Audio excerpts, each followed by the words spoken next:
Thanksgiving is a time of year when people sit in reflection upon wonderful memories of days gone by. It is a time of rejoicing, of celebration, of reestablishing the bonds of friendship and family. It is the pinnacle of our autumnal consciousness. But it is also a time when the specters and phantoms of the past emerge to dance as vague shadows along the stones of the amber-lit hearth, to flit as tattered shades through the dark, crisp November air. Blackwater Media presents A Haunted Thanksgiving.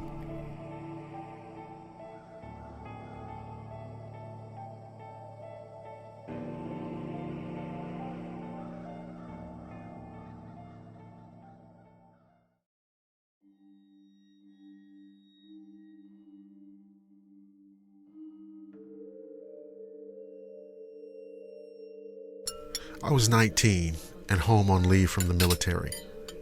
This occurred after September 11th, and my training had eliminated all fear from my body of anything frightening.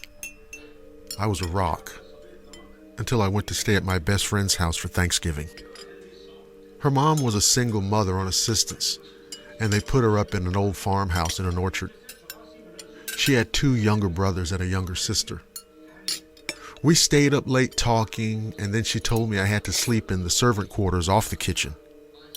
They said it was cut off sort of from the rest of the house because in 1919, when it was built, the people who owned it had lots of servants, and they didn't want them seen by guests.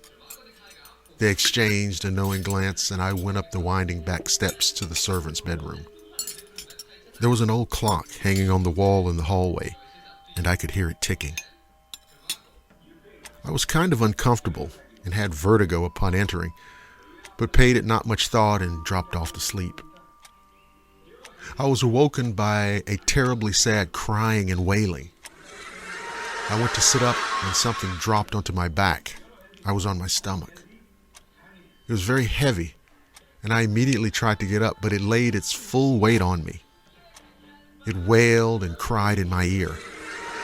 I began to panic.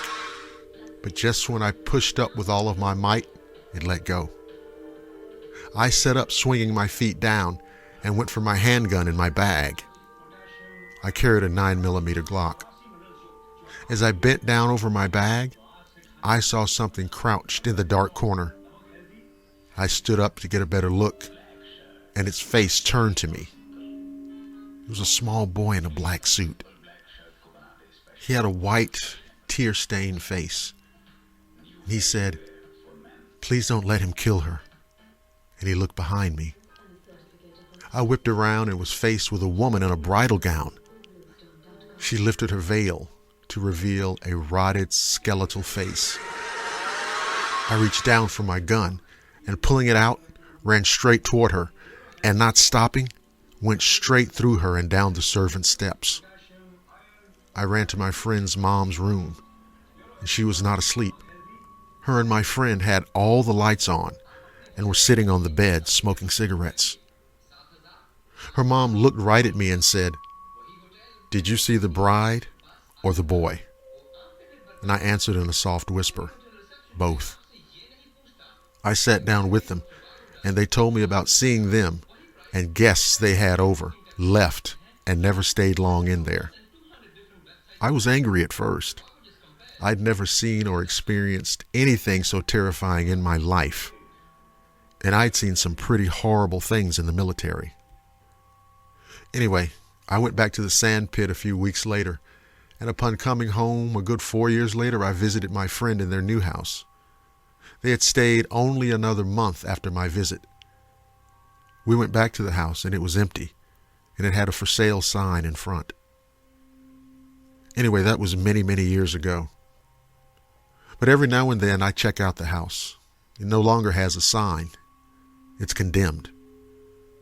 I attest to every facet of this story being true, and to this day, when I think of it, I get vertigo and goosebumps. It changed me. Because you see, that year, I had 2 ghosts for Thanksgiving. And I wonder what you would do if it turned out that you had a haunted Thanksgiving.